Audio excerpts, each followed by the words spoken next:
পারছেন তো তারা ব্যাডমিন্টন খেলছে, তো শাহাদাত কিভাবে খেলে সবাই তো জানেন, মারতেছে, ধারাবর্ষ হচ্ছে, ফেদা আকাশে উঠছে, আছে আছে আছে, তো ফরিদ ভাই মারার চান্স পাচ্ছে না, তো ফরিদ ভাই তখন বললো আচ্ছা আপনি থাকেন আমি গেলাম।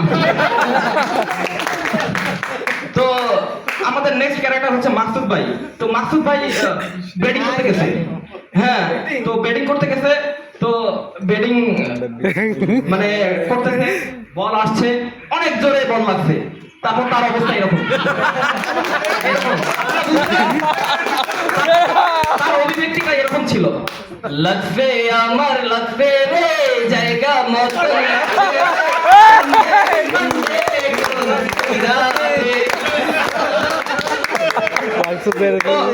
সঙ্গীত শিল্পী এখানে অনেক ছিল, নজরুল সঙ্গীত শিল্পী, রবীন্দ্রনাথ সঙ্গীত শিল্পী।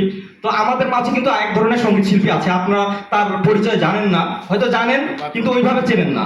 তো মশা সঙ্গীত শিল্পী, সেটাকে রবীন ভাই এবার বুঝে গেছেন। ক্রিকেট খেলা খেলতে গেছে, মশা আর মশা, তখন রবীন ভাইয়ের অভিব্যক্তিটা এরকম, রবীন ভাইয়ের অভিব্যক্তি ছিল এরকম। রবীন ভাই বলে মশা বন বন করে রে মশা বন বন করে, জীবন বিমার মশা আইছে বিপিআই এর ঘরে, জীবন বিমার মশা আইছে বিপিআই এর ঘরে। তো আমাদের নেক্সট ক্যারেক্টার হচ্ছে সাকিব ভাই।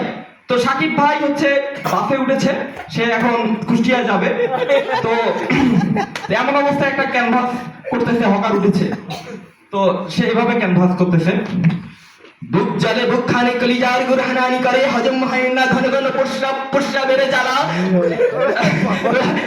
এভাবে ক্যানভাস করতেছে।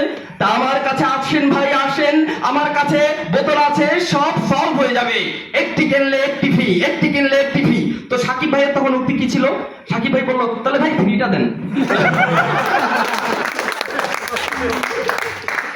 তো এরপর ক্যারেক্টার হচ্ছে আমাদের পিএসও স্যার। পিএসও স্যার আমাদের ক্লাস নিচ্ছেন geology. What is geology? Geology is nothing but a common sense. What is geology?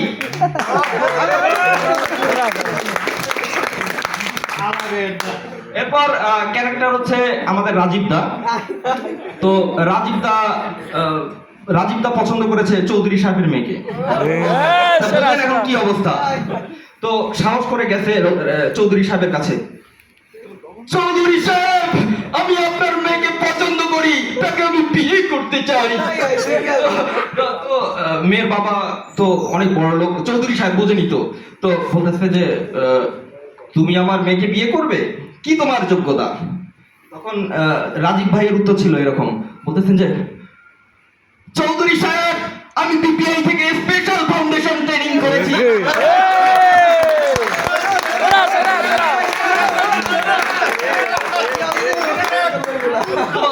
আমাদের একটা সেরা ক্যারেক্টার আমাদের বাপেক্সের জাহিদ ভাই। তো তাকে নিয়ে, জাহিদ ভাই সম্পর্কে সবাই জানে, জাহিদ ভাইয়ের কথা মনে হলেই মনে পড়ে যাবে ক্লাসরুমের কথা। তো ক্লাসরুমে সে কি করে সবাই জানে, সেক্ষেত্রে এটা নিয়েই একটা কথা। তো জাহিদ ভাই হচ্ছে মানে ক্লাস করছে, ক্লাসের মধ্যে ঘুমিয়ে পড়েছে। তো ঘুমিয়ে পড়েছে, তো স্যার বললো যে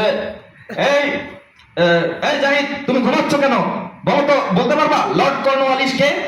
তো জাহিদ ভাইয়ের উত্তর ছিল না স্যার। তো কিভাবে জানবা, তো ঘুমালে কি এগুলো পারবা নাকি, এগুলো পারবা না তো। তো তখন জাহিদ ভাইয়ের উত্তর ছিল এরকম স্যারের প্রতি, বললো স্যার আপনি কি জানেন আরিফিন কে? তখন স্যার বললো যে না তো, আরিফিন কে? আপনার মেয়ের দিকে মনোযোগ দিন, তাহলেই জানতে পারবেন।